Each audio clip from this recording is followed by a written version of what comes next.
धर्मेंद्र प्रधान जी और एनटीए पूरा संरक्षण दे रहा था। राहुल गांधी जी ने 2024 में ही कहा था कि नीट का पेपर आउट हो रहा है, 24 का हुआ, 25 का हुआ, 26 का हुआ, और मैं समझता हूं कि फिर भी धर्मेंद्र प्रधान जी का इस्तीफा नहीं लिया जा रहा है।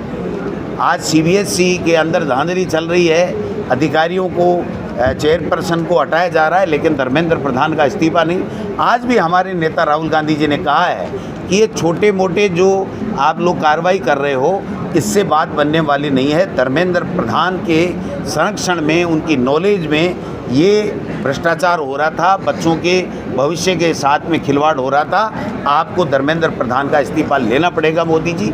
जब तक आप धर्मेंद्र प्रधान का इस्तीफा नहीं लेंगे, तब तक हम लोग मानने वाले नहीं हैं। धन आने वाला है।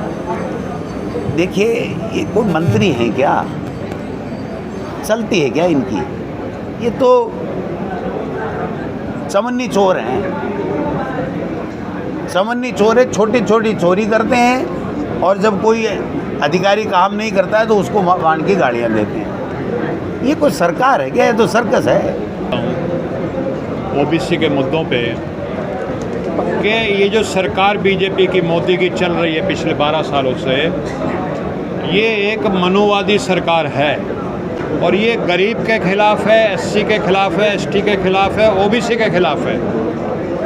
और इनकी अगर चल जाती, पिछले चुनाव में इन्होंने कहा था हमें 400 सीटें दे दो, हम संविधान बदल देंगे।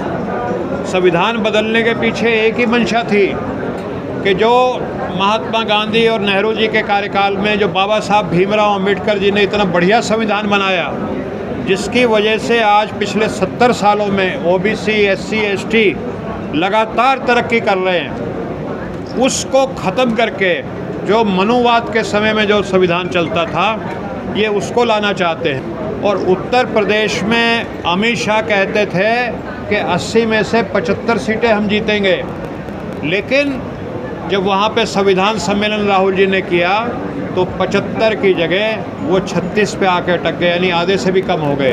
अगले 6 महीने में ये मोदी जी की सरकार गिरेगी, और ये तो 2024 में गिर गई होती।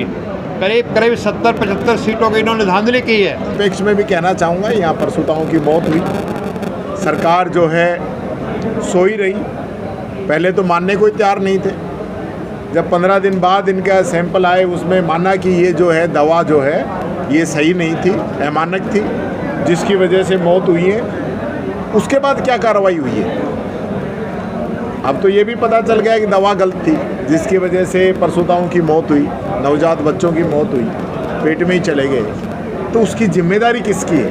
कौन लोग थे जो ये दवा खरीद रहे थे? मेडिकल डिपार्टमेंट के कौन लोग हैं जो ये पूरा देखते हैं? सिर्फ पूरा सब लोग मिले हुए हैं। ये मर्डर है, मर्डर। इसमें जो जो लोग शामिल हैं उसमें मर्डर के तहत कार्रवाई की जाए, ये बात मैं कहना चाहूँगा। दूसरा, यहाँ जिस प्रकार के अभी एक प्रिंसिपल साहब थे, वो बाइक से नाले में गिर के मौत हो, बताइए किसकी जिम्मेदारी है?